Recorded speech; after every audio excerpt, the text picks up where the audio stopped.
have you been considering a hysterectomy because you have fibroids?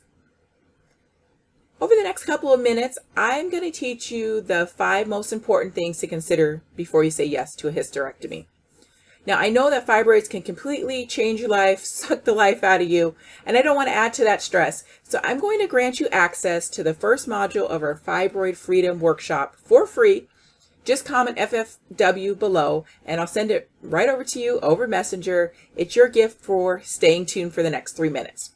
So for those of you who don't know me, my name is Rosa Crumpton. I'm a researcher turned registered nurse, and myself, I was diagnosed with fibroids back in 2013, and this is information that I wish was readily available when I was probably in your shoes.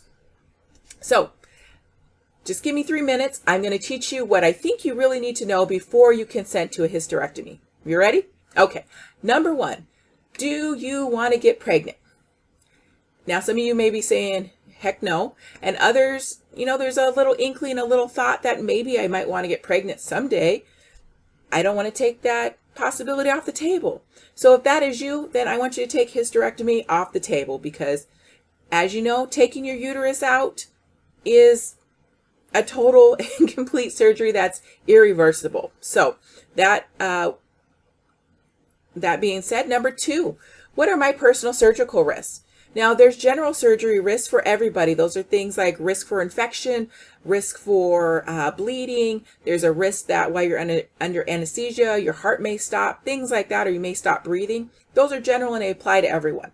I want you to think a little bit deeper. Meet with your primary care doctor, your surgeon, which is probably your OBGYN, and really get into the nitty-gritty.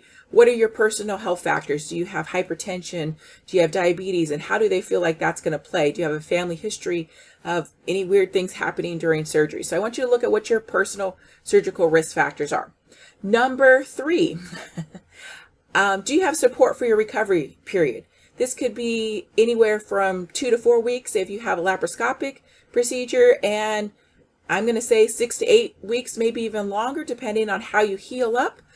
For an open abdominal hysterectomy, and you need to have support because however they make incisions into you, whether they're the small ones or larger ones, you're going to be pretty sore, going to have some pain, and you need support and help, especially if you're used to taking care of kids or other family members and working and all that jazz. Number 4, do you trust your surgeon?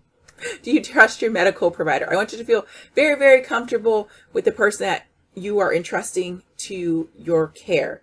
I want you to make sure you have your questions answered, that you feel comfortable with them, that you've looked up their health grades. You can definitely do that. Maybe even got a referral and talked to them. And then lastly, number 5, I want you to write a list of what are your personal pros and cons for both having hysterectomy and not having surgery. This is a very personal decision, and I want you to consider all your options and think through all these things critically. I don't want you to feel pressured or pushed into such a big decision. So those are the 5 tips I have for you. And again, I want to empower you so that you have the tools to talk with your provider and make the best decision for you. So again, if you want to get access to Fibroid Freedom Workshop, just comment FFW below and I will send that over to you on Messenger. And it's just a thank you gift from me and Tamara, my partner in that FFW